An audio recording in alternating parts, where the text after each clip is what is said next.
Good evening friends. আজকে আমরা দেখতেই পাচ্ছ একজনের নাম আছে লেখা অর্ণব গোস্বামী। সম্প্রতি কয়েকদিন হলো আর কি বেশ কিছু ঘটনায় এই ভদ্রলোক হঠাৎ করে প্রচারের আলোয় এসছেন। প্রচারের আলোয় আসার এমনিতে অনেক কারণ আছে। অর্ণব গোস্বামীকে নিয়ে আজকে আমরা আলোচনা করব, তার বায়োগ্রাফি এবং তিনি কি করেন না করেন সে ব্যাপারে আমাদের একটু জানার দরকার হয়ে পড়েছে আজকে ফর এক্সাম পার্সপেক্টিভ। তা অর্ণব গোস্বামী সম্বন্ধে মোটামুটি খোঁজখবর নিয়ে যেটুকু জানলাম সেটুকুই তোমাদের সঙ্গে আজকে আমি শেয়ার করছি, ঠিক আছে? অর্ণব গোস্বামীর ব্যাপারটা হচ্ছে, অর্ণব গোস্বামী একজন অ্যাসামিজ বাঙালি আর কি, ঠিক আছে? মানে উনি অ্যাকচুয়ালি তার জন্ম হয়েছে আসামে, ঠিক আছে? এ দেখো এখানে আছে দেওয়া ইম্পর্টেন্ট যেগুলো আমি টপিক সেগুলো আমি এখানে আন্ডারলাইন করছি। প্রথমেই দেখো এটা হচ্ছে আজকের আলোচনার বিষয় হচ্ছে biography of Arnab Goswami. Arnab Goswami okay, Assamese ফ্যামিলিতে তার জন্ম হয়, মানে আসামের বাঙালি আর কি এর আগে, ঠিক আছে?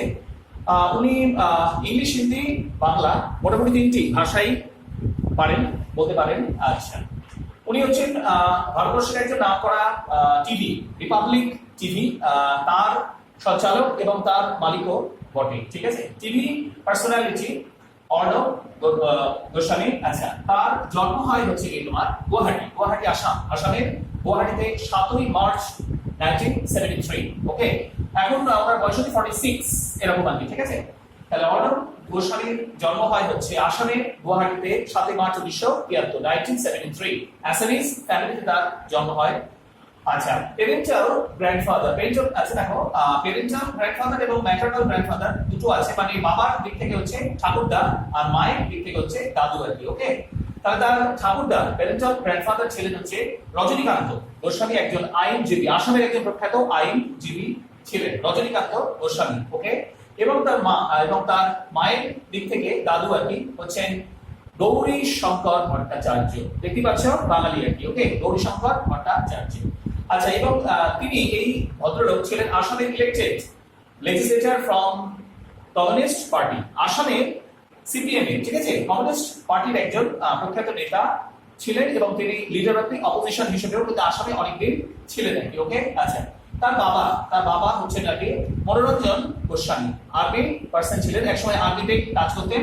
মনোরঞ্জন গোস্বামী একসময় আর্মিতে কাজ করতেন এবং আর্মি থেকে অবসর নেওয়ার পর তিনি কিন্তু বিজেপি জয়েন করেন। আচ্ছা, এখানে দেখো মানে এখন একটা অভিযোগ, পলিটিক্যাল একটা অ্যালিগেশন আসছে তার এগেইনস্টে, যে তিনি বিজেপির হয়ে পার্টিকুলারলি প্রচার করছেন, খুব ভালো বাংলায় বলতে গেলে খুব নগ্নভাবে করছেন প্রচার, যাকে আমরা ইংলিশে বলি প্রোপাগ্যান্ডা।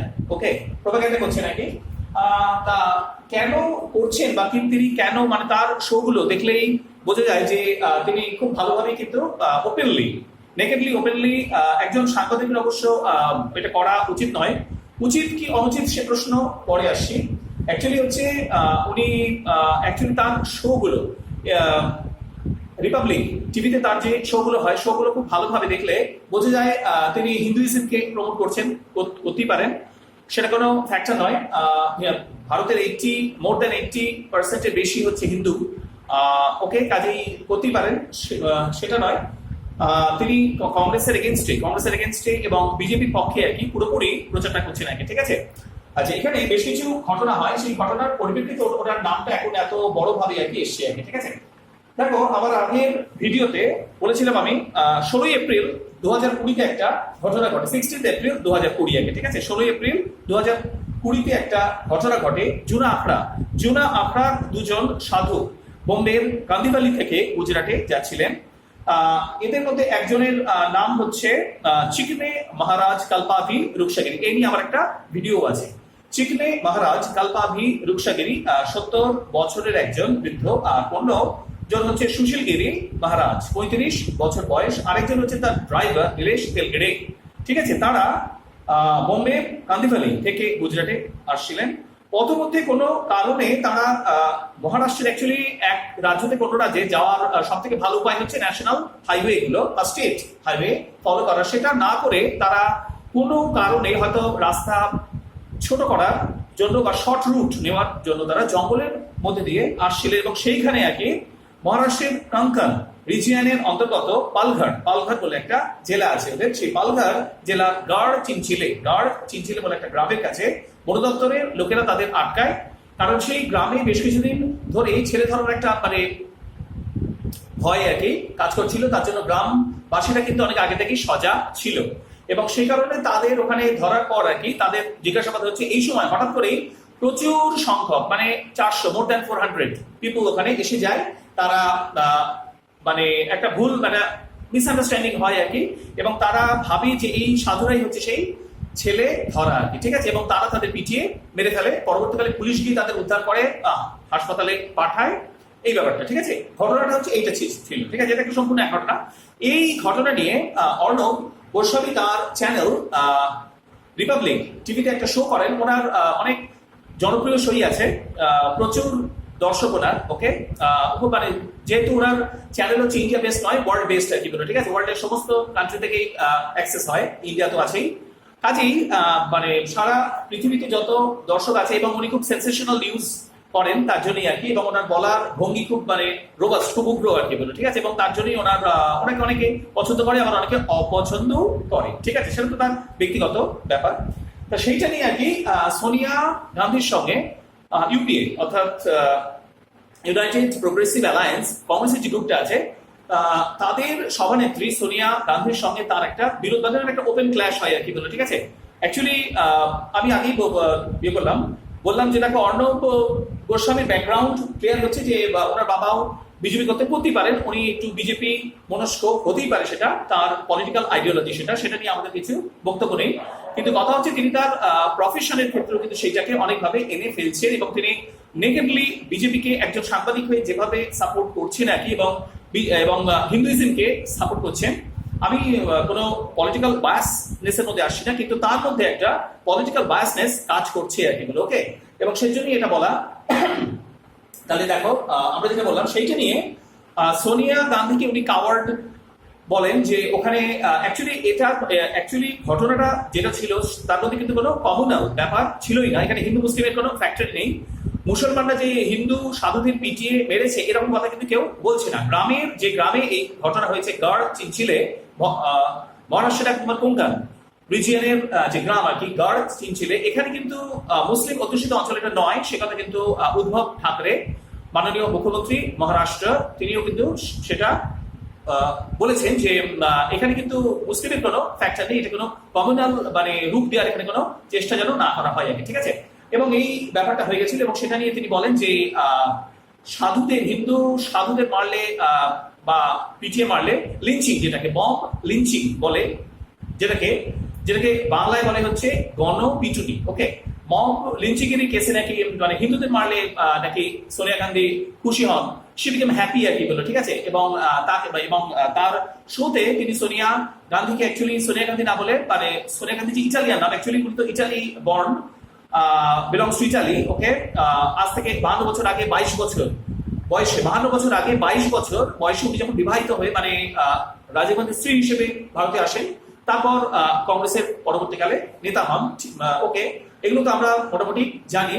তা উনি বারবার তার শোতে তাকে মানে সোনিয়া মাইনো, মানে যার তার আসল নাম আর কি সোনিয়া মাইনো, এইভাবে ভাবে, এবং তিনি একজন ইটালির মানুষ, এবং তিনি হিন্দুদের পছন্দ করেন না, এই ধরনের কথা, এবং Sonia Gandhi is a coward, এই সমস্ত কথাবার্তা বলেন। আচ্ছা, এই সমস্ত কথাবার্তা বলে শো এর শেষে, ঘটনা কিন্তু এখানেই শেষ হচ্ছে না, শো এর শেষে অর্ণব তার ওয়াইফকে নিয়ে যখন বাড়ি ফিরছিলেন আর কি, সেই সময় রাতের 12:30 একটা হয়তো হবে, তার ফ্ল্যাটের খুব কাছে 500 metre, according to Arnab version, তার ফ্ল্যাট থেকে 500 মিটার দূরে যুব কংগ্রেসের কিছু নেতা তাকে আক্রমণ করে, ফিজিক্যালি হ্যারাস করে, তার গাড়িতে ইট মারে, কোনো লিকুইডস কেমিক্যাল জাতীয় তার গাড়িতে ছোঁড়ে, এভাবে তাকে করে। কিন্তু তার অর্ণবের সঙ্গে যে পার্সোনাল দেহরক্ষী মানে ছিল আর কি, তার বয়ান অনুযায়ী এই সমস্ত ঘটনাগুলো ঘটে, এবং অর্ণব তারপরেই অনেক ফিউরিয়াস হয়ে যান, এবং অর্ণবের এবং সোনিয়া গান্ধীকে এই সমস্ত বলার জন্য অটোমেটিক্যালি কংগ্রেসের মধ্যে যে রিপারকেশনটা হয় আর কি, তাতে তার বিরুদ্ধে প্রায় 200টার উপর একে বিভিন্ন রকমের মামলা কেস গোটা ইন্ডিয়া থেকে সুপ্রিম কোর্ট এবং বিভিন্ন কোর্টে একে হয়। আচ্ছা, এবং এখান থেকে বেল মানে যেটাকে বলে অ্যান্টি সিমিটারি বেল, এই অ্যান্টি সিমিটারি বেল নিয়ে উনি সুপ্রিম কোর্ট থেকে ডাইরেক্টলি এটা নেন আর কি বলো, ঠিক আছে? কারণ ভারতবর্ষের বিভিন্ন রাজ্যে বিভিন্ন জায়গায় তার এগেনস্টে যে সমস্ত কেসগুলো হয়েছে, ওনার পক্ষে ঘুরে ঘুরে এই কেসগুলোকে ফলো আপ করা সম্ভব নয়, তাই উনি একদম ভারতবর্ষের যে প্রধান বিচার বিভাগ সুপ্রিম কোর্ট থেকেই কিন্তু একটি সিবিটেড বেল নেন। পরবর্তীকালে মুম্বাই পুলিশ তাকে ইনভেস্টিগেট করে 12 ঘন্টা, নানা রকম কোয়েশ্চেন করে, অ্যাকর্ডিং টু প্রসিডিওর যেটা হয় সেটা হয়ে গেছে, ঠিক আছে? এখানেই কিন্তু ঘটনা শেষ হচ্ছে না। ওকে, তা এই জিনিস নিয়ে আর কি এখনো চলতে থাকে ব্যাপারটা, ঠিক আছে? এই মুহূর্তে ব্যাপারটা এখনো যেহেতু সাবজুডিসড ম্যাটার আছে, সুতরাং এই নিয়ে আমরা বেশি কথা বলবো না। আচ্ছা, আমরা আমাদের যেটা ব্যাপার হচ্ছে, অর্ণব গোস্বামী যেহেতু আমার প্রচারের আলোয় আছেন এবং খুব ইম্পর্টেন্ট একটা কারেন্ট অ্যাফেয়ার্স এখান থেকে আসছে, সুতরাং আমরা এই অর্ণব গোস্বামী সম্বন্ধে একটু ভালোভাবে আমরা এখানে জেনে নিচ্ছি। ওকে, তাহলে আমরা দেখো কি দেখছি। অর্ণব গোস্বামী হচ্ছেন একজন ভারতবর্ষের রিনাউন্ড টিভি পার্সোনালিটি। আচ্ছা, অর্ণব গোস্বামী একজন আসামি ফ্যামিলি থেকে বিলং করেন। তার জন্ম হচ্ছে আসামে গুয়াহাটিতে এবং 7 মার্চ 1973। ওকে, আচ্ছা, তার ঠাকুরদা প্যারেন্টাল গ্র্যান্ডফাদার হচ্ছে নাকি রজনীকান্ত গোস্বামী, একজন লয়ার, এবং তার ম্যাটারনাল গ্র্যান্ডফাদার মানে তার দাদু হচ্ছে কিন্তু গৌরী শঙ্কর ভট্টাচার্য, বাঙালি। ওকে, আচ্ছা, এই গৌরী শঙ্কর ভট্টাচার্য মানে তার দাদু ছিলেন হচ্ছে elected legislator from communist party. Okay, এবং তিনি আসামের একটি দলকৃত অপোজিশন পার্টি আসামের অপোজিশন নেতা হিসেবে কিন্তু অনেক বছর ছিলেন আর কি। ওকে, তথ্য থেকে আমরা যেটা জানতে পারছি, দেখো যেটা আমরা জানছি, ম্যাটারনাল গ্র্যান্ডফাদার আর কি Gauri Shankar Bhattacharya was an elected legislator আর কি বলো from the Communist Party of India and served as the leader of opposition আর কি বলো in Assam many years। আসামে তিনি কিন্তু অপোজিশন পার্টির নেতা হিসেবে অনেক বছর কাজ করেছেন। ওকে, আচ্ছা, গোস্বামী's ফাদার, আচ্ছা, অর্ণব গোস্বামী যে বাবা মনোরঞ্জন গোস্বামী আর কি একজন প্রাক্তন আর্মি পার্সোনাল ছিলেন, এবং তিনি আর্মি ছেড়ে দেওয়ার পর তিনি জয়েন বিজেপি। ওকে, তিনি বিজেপিতে জয়েন করেন এবং 1998 সালে আসামের গুয়াহাটি থেকে লোকসভা নির্বাচনে লড়েন, কিন্তু তিনি হেরে যান। ওকে, এই যে এখানে দেখো যেটা আমাদের তথ্য বলছে যে Manoranjan Goswami served in the army before joining Bharatiya Janata Party and he had lost 1998 Lok Sabha polls for the Guwahati constituency to Congress candidate Bhubaneswar Kalita। ঠিক আছে, ভুবনেশ্বর কালিতার কাছে তিনি যান। ওকে, এবং গোস্বামীর মাদার হচ্ছে কিন্তু কি ওনার মা হচ্ছে একদম সুপ্রভা। ওনার মা হচ্ছেন সুপ্রভা গায়েন গোস্বামী। ওকে, অ্যান অথর। তার মা হচ্ছে একজন লেখিকা, সুপ্রভা গায়েন গোস্বামী অ্যান অথর। গোস্বামীর ম্যাটারনাল আঙ্কেল মানে গোস্বামীর মা, অর্ণব গোস্বামীর মামা, ম্যাটারনাল আঙ্কেল মানে মামা হচ্ছেন Siddhartha Bhattacharya, is the incumbent BJP MLA from Guwahati east constituency and he was the head of the Assam unit for the party before Sarbananda Sonowal। আচ্ছা, তাহলে সর্বানন্দ সোনোয়ালের আগে পর্যন্ত কিন্তু এই অর্ণব গোস্বামীর মামা কিন্তু ওখানে বিজেপির খুব লিডিং পাওয়ার একজন ছিলেন নাকি, ঠিক আছে? লিডিং এমএলএ হিসেবে এখানে কিন্তু কাজ করেছেন। ওকে, আচ্ছা, তারপরে দেখো আমরা বুঝতে পারছি যে অর্ণব গোস্বামী কিন্তু পলিটিক্যাল ব্যাকগ্রাউন্ড কিন্তু খুব স্ট্রং পলিটিক্যাল ব্যাকগ্রাউন্ড, কারণ তার বাবা কিন্তু বিজেপি নেতা ছিলেন এবং তার দাদুও কিন্তু কমিউনিস্ট পার্টির নেতা ছিলেন এগুলো, ঠিক আছে? অর্থাৎ পলিটিক্যাল ব্যাকগ্রাউন্ড কিন্তু খুবই স্ট্রং দেখা যাচ্ছে এখানে, ঠিক আছে? এবার নেক্সট আসে আমরা আসছি, দেখো অর্ণব গোস্বামীর আরো অন্যান্য তথ্যগুলো আমরা এখান থেকে অর্ণব গোস্বামীর সম্বন্ধে নেব আর কি, ঠিক আছে? এখানে বলছে দেখো অর্ণব গোস্বামী, আচ্ছা নেক্সট এবার বলছে দেখো অর্ণব গোস্বামীর আরো কিছু তথ্য আমরা দেখছি, ঠিক আছে? এখানে বলছে দেখো অর্ণব গোস্বামীর, এবার আমরা কেরিয়ারটা একটু ভালো করে দেখবো, ঠিক আছে? অর্ণব গোস্বামীর কেরিয়ার, ঠিক আছে? উনি কোথায় আগে কাজ করতেন, পরবর্তীকালে উনি কি করেন সেটা আমরা একটুখানি ভালো করে দেখবো, ঠিক আছে? আচ্ছা দেখো, আমরা জানি অর্ণব গোস্বামী কেমব্রিজ বিশ্ববিদ্যালয় থেকে মানে পড়াশোনা করেন, পড়ে অ্যাকচুয়ালি উনি Indian journalist and television news anchor হিসেবে প্রথম জয়েন করেন হচ্ছে তোমার অন্য একটা ইয়েতে টিভিতে, এনডিটিভি। হ্যাঁ, অ্যাকচুয়ালি তিনি অনেকগুলো রিপাবলিক টিভি তৈরি করার অনেক আগে তিনি কিন্তু এনডিটিভি, ইটি নাও মানে টাইমস নাও, অ্যাকচুয়ালি টাইমস নাও এবং এনডিটিভি এইসব টিভিতে কিন্তু অনেক কাজ করেছেন এর আগে এগুলো, ঠিক আছে? আচ্ছা দেখো, বিফোর রিপাবলিক টিভি, আচ্ছা, Goswami was the editor in chief and the news anchor of the Times now. Times Now বলে কিন্তু আগে একটা, টাইমস নাও বলে আগে টাইমস নাও, তারপরে তোমার ইটি নাও, ইটি নাও, ইটি মানে হচ্ছে তোমার ইকোনমিক টাইমস নাও এবং টাইমস নাও এই যে গ্রুপটা ছিল এতে আপনি চিফ এডিটর ইন চিফ হিসেবে মানে কাজ করতে থাকেন, ঠিক আছে। তাহলে বলছে before Republic TV Goswami was the editor in chief and news anchor of Times Now আর কি বলবো অ্যান্ড হচ্ছে ইটি নাও, ঠিক আছে, এই দুটোতে। আচ্ছা, ফ্রম 2006 থেকে 2016 2006 থেকে তোমার 2016 থেকে 2016 পর্যন্ত তিনি টাইমস নাও এবং ইটি নামে এডিটর ইন চিফ হিসেবে কাজ করেন। Previously he has also served NDTV. আচ্ছা, তার আগে তিনি কিন্তু এনডিটিভি তে নিউ দিল্লি টেলিভিশন যার মালিক হচ্ছে কিন্তু প্রণয় রয় নিউ দিল্লি টেলিভিশনও কিন্তু তিনি অ্যাঙ্কারিং করেছেন, নিউজ অ্যাঙ্কার হিসেবে কিন্তু তিনি কাজ করেছেন আর কি, ঠিক আছে। আচ্ছা, এখানে দেখো কি বলছে যে previously he has also served the NDTV and the Telegraph. Okay, NDTV আর দি টেলিগ্রাফেও তিনি কিন্তু কাজ করেছেন, ঠিক আছে। টেলিগ্রাফ পত্রিকা আর কি তোমার জন্য, ঠিক আছে, টেলিগ্রাফে কাজ করেছেন। আচ্ছা, on Times Now he anchored the news hour. আচ্ছা, টাইমস নাও বলে যে জনপ্রিয় সংবাদ চ্যানেলটি আছে, এই সংবাদ চ্যানেলে উনি দুটো শো করতেন, ভেরি ইম্পর্টেন্ট শো আর কি বললো, ঠিক আছে, ভেরি ইম্পর্টেন্ট শো। আচ্ছা, একটা হচ্ছে দেখো Times Now he anchored the news our live debate. আচ্ছা, নিউজ আওয়ার বলে কিন্তু নিউজ আওয়ার, ঠিক আছে, নিউজ আওয়ার বলে একটা লাইভ ডিবেট বিতর্কের একটা অনুষ্ঠান তিনি করতেন ওই অনলাইনে, যেমন এখন কথা হয় আর কি, ঠিক আছে, লাইভ আর কি বিতর্ক, বিভিন্ন দলের রাজনৈতিক নেতারা অনলাইনে যুক্ত হন হয়ে একসাথে যেটা একটা গ্রুপ ডিসকাশন মতো হয় সেরকম আর কি, ঠিক আছে। তাহলে উনি টাইমস নাওতে তিনি নিউজ আওয়ার বলে 9টা থেকে 10টা পর্যন্ত আর কি 1 ঘন্টার একটা অনুষ্ঠান করতেন, খুবই জনপ্রিয় হয় সেটা। এবং এই ধরনের অনুষ্ঠানের থেকে কিন্তু সারা পৃথিবীর লোক এবং ভারতবর্ষের লোক আর কিন্তু বটেই তার সম্পর্কে ভালো করে জানতে পারে এবং তিনি অনেক বেশি ফেমাস হয়ে যান, বিখ্যাত হন আর কি, ঠিক আছে। Times Now he anchored the news Hour a live debate, okay, আচ্ছা, which propelled him to widespread fame আর কি, ঠিক আছে, এবং যেটা তাকে widespread একটা ফেম দেয়, বিখ্যাত হন তিনি। He also hosted a special television program Frankly Speaking with Arnav, ঠিক আছে, Frankly Speaking with Arnav বলেও একটা অনুষ্ঠান তিনি করতেন, তাতেও কিন্তু মানে প্রচুর দর্শক হতো আর কি, ঠিক আছে, Frankly Speaking with Arnav, ওকে, আচ্ছা। এবার হচ্ছে দেখো on 1st November 2016, আচ্ছা, 1 নভেম্বর 2016-তে গোস্বামী কি করেন, resign from the editor in chief পদ থেকে, ঠিক আছে। তাহলে এই টাইমস নামের এডিটর ইন চিফ পদ থেকে তিনি রিজাইন করেন 1 নভেম্বর 2016তে অর্ণব গোস্বামী তিনি এডিটর ইন চিফ পদ থেকে আর কি রিজাইন করেন। His new channel Republic TV. আচ্ছা, এরপরই কিন্তু আসছে রিপাবলিক টিভি ব্যাপারটা আসছে দেখো।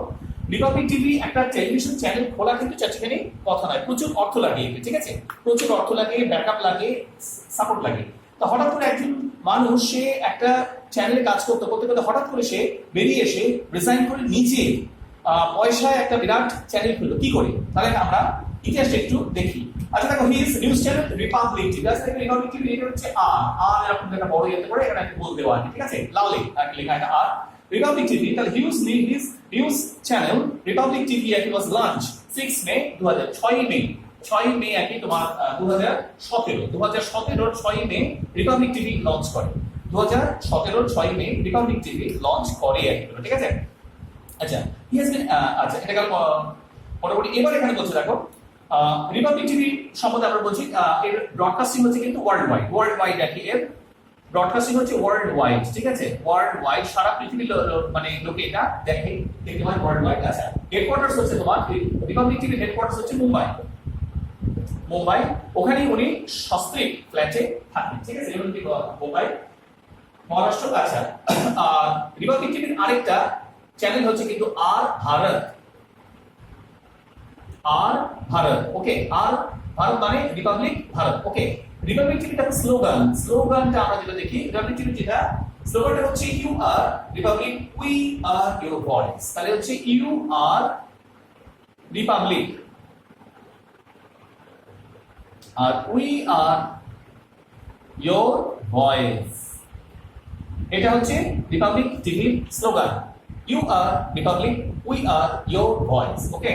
হেডকোয়ার্টার্স হচ্ছে মুম্বাই। আর রিপাবলিক টিভির আরেকটা সিস্টার কনসার্ন হচ্ছে আর ভারত, মানে ওর আন্ডারে বেশ কিছু চ্যানেল আছে, তার মধ্যে একটা হচ্ছে আর ভারত।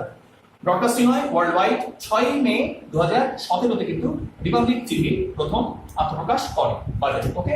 আচ্ছা এখানে দেখো আমরা দেখছি যে কো ফাউন্ডেড। আচ্ছা এবার দেখো অর্ণব গোস্বামীর রিপাবলিক টিভির মধ্যে কি কি আছে, ঠিক আছে, মানে ফান্ডিং কে কি করছে, ঠিক আছে, রিপাবলিক টিভির ফান্ডিংটা কে কি করছে, এখানে কিন্তু আসল গল্পটা লুকিয়ে আছে, ঠিক আছে। এখানে কিন্তু সেই পলিটিক্যাল ইনফ্লুয়েন্স আমরা দেখতে পাবো আগে, ঠিক আছে। তাহলে 6 মে 2017-তে রিপাবলিক টিভি প্রথম লঞ্চ করে, ঠিক আছে। কো ফাউন্ডার, আচ্ছা দেখো কো ফাউন্ডারের মধ্যে তোমার কে কি আছে, ঠিক আছে। কো ফাউন্ডারের মধ্যে আমরা দেখি কো ফাউন্ডারের মধ্যে অর্ণব তো নিজে আছে, অর্ণব নিজে আছে, ঠিক আছে, একটা স্টেক হোল্ডার, অর্ণব একটা কিছু পার্সেন্ট শেয়ার নিয়ে ও আছে। বাদবাকি কো ফাউন্ডারের মধ্যে তোমার কে কে আছে, বাদবাকি কো ফাউন্ডার হচ্ছে তোমার রাজীব চন্দ্রশেখর। দেখো রাজীব চন্দ্রশেখর, রাজীব চন্দ্রশেখর, ঠিক আছে, রাজীব চন্দ্রশেখর এবং then an independent legislator from the National Democratic Alliance. আচ্ছা ইনি কিন্তু যখন ফান্ডিং করেন, যে ফান্ডিংটা হয় রিপাবলিক টিভির জন্য, যখন ফান্ডিংটা হয় 2017 সালে, এই রাজীব চন্দ্রশেখর তিনি কিন্তু তখন ছিলেন হচ্ছে এনডিএ, ন্যাশনাল ডেমোক্রেটিক অ্যালায়েন্স, এনডিএর একজন ইন্ডিপেন্ডেন্ট লেজিসলেটর কিন্তু আগে, ঠিক ওকে, লেজিসলেটর ইন্ডিপেন্ডেন্ট একজন লেজিসলেটর আগে, ঠিক আছে। আচ্ছা ইন্ডিপেন্ডেন্ট একজন এমএলএ ছিলেন নাকি কোন একটা রাজ্য থেকে একটা এমএলএ ছিলেন, খুব সম্ভবত মহারাষ্ট্র হয়তো থেকে হয়তো তিনি ছিলেন ফাউন্ডার অফ দ্য সদস্য independent from the National Democratic alliance through the company Asianet news. আচ্ছা আরেকটা কো-ফাউন্ডার হচ্ছে একদম এশিয়ানেট নিউজ এগুলো, ঠিক আছে, এশিয়ানেট নিউজ, এশিয়ানেট নিউজ, ওকে, এশিয়ানেট নিউজ। আচ্ছা এই এশিয়ানেট নিউজটা হচ্ছে তারই কিন্তু কোম্পানি, ওকে, এশিয়ানেট নিউজ। তাহলে এখানে দেখো কি বলছে, এখানে তাহলে বলছে this Republic TV was co-founded by Arnob Goswami, the former editor-in-chief of the Times Now. The channel was launched on 6th May 2017 as a free-to-air. এটা কিন্তু পে চ্যানেল নয়, এটা free-to-air চ্যানেল। আর দেখো free-to-air চ্যানেলের ইনকামের প্রধান রাস্তাই হচ্ছে কিন্তু বিজ্ঞাপন। আর আমরা জানি রিপাবলিক টিভিতে কিন্তু অ্যাডের ছড়াছড়ি, ওকে। আচ্ছা the venture was primarily funded. আচ্ছা এই যে ব্যবসা যখন প্রথম আরম্ভ হলো, প্রাইমারিলি এটাকে ফান্ড করলো হচ্ছে কিন্তু এই ভদ্রলোক Rajeev Chandrasekhar, okay. The venture was primarily funded among others, অন্যদের সঙ্গে কে কে আছে না, কো ফাউন্ডার হচ্ছে তোমার রাজীব চন্দ্রশেখর, তখন তিনি কি ছিলেন, then an independent legislator from the National Democratic Alliance through its company Asian News. তার কোম্পানি একটা ছিল এশিয়ান নিউজ আর্টিকেল, ঠিক আছে। Goswami become the majority owner of the 6 মে 2019। আচ্ছা 6 মে 17, 18, 19 দু বছর বাদে এই ভদ্রলোক রাজীব চন্দ্রশেখর করলেন কি, তার শেয়ারটাকে ছেড়ে দিলেন এবং অর্ণব গোস্বামী তার শেয়ারটাকে কিনে নিল, নিয়ে 6 মে 2019 আর কি একটা বড় চ্যানেলে পার্টনার হয়ে গেল অর্ণব গোস্বামী, ঠিক আছে। তাহলে এখানে কি বলছে দেখো, Goswami became the majority owner of the 6 May 2019. আচ্ছা after the Chandrashekhar parted his stake, ও স্টেকটা কিন্তু ছেড়ে দিল। আচ্ছা এটা হচ্ছে ব্যাপারটা, ঠিক আছে। এখানে দেখো তার বিরুদ্ধে যেগুলো অ্যালিগেশন হচ্ছে কি, it is been accused that participating biased reporting, ঠিক আছে, biased reporting in favor of BJP and propaganding এবং propagating আর কি বলে কিন্তু ফেক নিউজ, মানে এরা হচ্ছে রিপাবলিক টিভির এগেইনস্টে allegation from the different political parties, যে রিপাবলিক টিভি নাকি ফেক নিউজ করে, বিজেপির হয়ে প্রোপাগান্ডা করে, প্রোপাগেটিং ফেক নিউজ, হ্যাঁ, আচ্ছা ইন ফেভার অফ বিজেপি। আচ্ছা it has also been convicted of broadcasting TRAI. আচ্ছা দেখো ট্রাইয়ের যে রুলস আছে সেই রুলস রেগুলেশনে নাকি রিপাবলিক টিভি মানে না, ওকে। ট্রাইয়ের যে রুলস আছে, ঠিক আছে, ট্রাইয়ের যে রুলস আছে তোমার রিপাবলিক টিভি, এটা হচ্ছে তাদের সিম্বল আর কি, বড় একটা আর, হ্যাঁ, আর ভারত বলো যাই বড় কেন সেগুলো আর কি আছে মোটামুটি এইটাই। আচ্ছা আর ট্রাইয়ের যেটা ট্রাইয়ের ফুল ফর্ম হচ্ছে telecom regulatory authority of India, try যাকে বলা হচ্ছে, ঠিক আছে, telecom regulatory authority of India, হ্যাঁ, ট্রাই যেটা বলা হচ্ছে TRAI, ঠিক আছে। ট্রাইটা হচ্ছে telecom regulatory authority of India. এই ট্রাইয়ের রুলস এবং রেগুলেশন নাকি তারা ফলো করে না। আচ্ছা এবং leading A censor and subject to a high profile defamation, ঠিক আছে, case by the Indian National Congress Lok Sabha MP Shashi Tharoor. আচ্ছা শশী থারুরের এগেইনস্টেও নাকি তিনি এইরকম ডিফেমেশনের কেস করে নাকি এর আগে, যেগুলো আছে বলা, ঠিক আছে। তাহলে এখানে তোমার অর্ণব গোস্বামী তাহলে পলিটিক্যাল ব্যাকগ্রাউন্ড এবং জিনিসগুলো আমরা এটা দেখলাম আগে, ঠিক আছে। তাহলে এখানে দেখো ব্যাপারটা এটি হচ্ছে যেটা বললাম যে তার এগেনস্টে যেটা অ্যালিগেশন আসছে, যেটা he has been accused of হলো কিন্তু আগে ওপিনিয়নেটেড বা রিপোর্টিং। আচ্ছা দেখো, ওপিনিয়নেটেড রিপোর্টিং বলতে যেটা বোঝায়, একজন সাংবাদিকের প্রথম কাজ হচ্ছে জনসাধারণের কাছে একটা সত্য খবর দেওয়া, তাতে জনসাধারণের মধ্যে যে দলের পক্ষে ওপিনিয়ন হোক না কেন সেটা তার ব্যাপার। একটা সুস্থ গণতন্ত্রে সাংবাদিকের কাজ হচ্ছে সত্য খবরটাকে শুধু দেওয়া, বায়াস কোনো খবর নয়। কিন্তু রিপাবলিক টিভি যবে থেকে তৈরি হয়েছে তবে থেকেই কিন্তু তার এগেনস্টে যেটা ব্যাপার আসছে যে তিনি নাকি এ ধরনের বায়াসড রিপোর্টিং করে নাকি বলে, ঠিক আছে, মানে একটা বিজেপি হ্যাঁ। আমরা দেখলামও যে ছোটবেলা থেকে কিন্তু বিজেপি বা তার ফ্যামিলিতে কমিউনিস্ট পার্টি একজন, আর তার বাবা কিন্তু ডাইরেক্ট বিজেপি নেতাই ছিলেন। সুতরাং তার উপর ছোটবেলা থেকে বিজেপির একটা যে প্রভাব আসবে পড়বে সেটা কোনো ফ্যাক্টর না। তবে প্রাপ্তবয়স্ক হওয়ার পর মানুষের পলিটিক্যাল আইডিওলজি অনেক সময় চেঞ্জ হয়ে যায়, এগুলো ব্যাপার। কিন্তু দেখা যাচ্ছে তার বিরুদ্ধে এই জিনিসগুলো, ঠিক আছে। তাহলে মোটামুটি দেখো অর্ণব গোস্বামী সম্বন্ধে মোটামুটি এবং রিপাবলিক টিভি সম্বন্ধে কিছু গুরুত্বপূর্ণ অনলি ফর এক্সাম পার্সপেক্টিভ কিন্তু, ঠিক আছে, অন্য কিছু নয়। আমরা কোনো পলিটিক্যাল বায়াসনেসের মধ্যে যাব না, আমাদের এগুলো দরকারও নেই আগে, ঠিক আছে। আমরা শুধুমাত্র অর্ণব গোস্বামী যেহেতু রিসেন্ট নিউজে এসছে নাকি বলতো, ঠিক আছে, সেই জন্যই আমরা এটা করলাম আজকে একটা ক্লাস কারেন্ট অ্যাফেয়ার্স এর উপরে।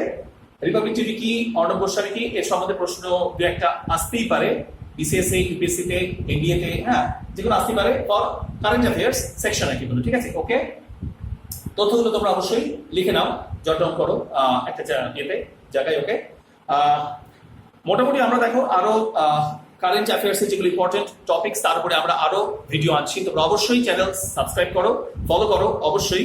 আরো এছাড়া সাবজেক্ট ওয়াইজ যেগুলো তোমার বিষয়ভিত্তিক যে সমস্ত ভিডিওগুলো সেগুলো আমরা অবশ্যই আনছি। এর মধ্যে একটা পর একটা আসছে। হিস্ট্রির অলরেডি দেখো 3টে বোধহয় ভিডিও অলরেডি আপলোড হয়ে গেছে, তোমরা সেগুলো দেখো। আর বাড়িতে ভালোভাবে প্রিপারেশন নাও, লকডাউন উঠে গেলেই কিন্তু এক্সাম শুরু হয়ে যাবে, মানে সেই সময় কিন্তু আর তোমরা হাতে তখন খুব একটা বেশি সময় পাবে না আর কি। ওকে, কাজেই তোমরা এখন থেকেই বাড়িতে পড়ো আর এই ভিডিওগুলো ভালোভাবে দেখো, তথ্যগুলো নাও, ঠিক আছে। ওকে, আর অবশ্যই চ্যানেল সাবস্ক্রাইব করো। Thank you.